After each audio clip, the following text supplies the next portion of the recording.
Ba't ba nawala yung ano mo, yung station mo? Diba tinatawagan kita na patay eh. King Fahad Road, on the way to Bata.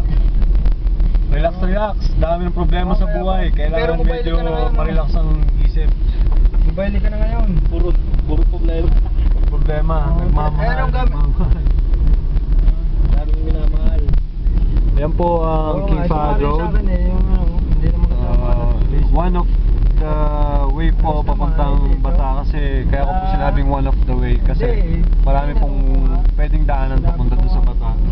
Yung Bata po kung saan yung mga kabayan po natin ay pumapasyal para po kita-kita, maglibang, makakita ng mga kabayan na nasa ibang bansa.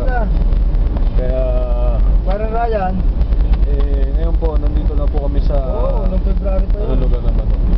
Tawagin po nila to is Faisalia Tower. Nandito po kami sa may Faisalia Tower. Yung pong daan na nakikita niyo po is King Fahad Road. Kasama po natin ang ating driver na si Mr. Jesus Ragas.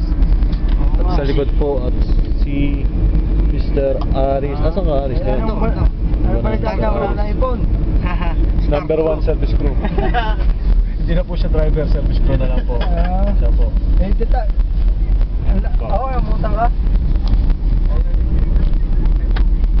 Ayan po ang specialized kung saan nanggaling ang mga ilang kabayan natin na nagtatrabaho. Marami po yan, King Specialized Hospital. Nag-file ka ng kay Uwe, emergency.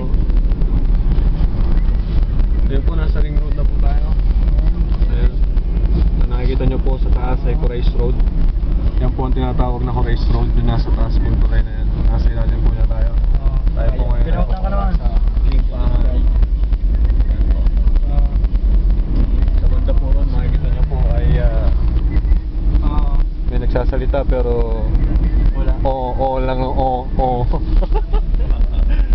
Sige po, pakintay na lang po yung mangyayari mamaya pagdating namin sa Bata. Maglalaro ng bilyar kung aabot.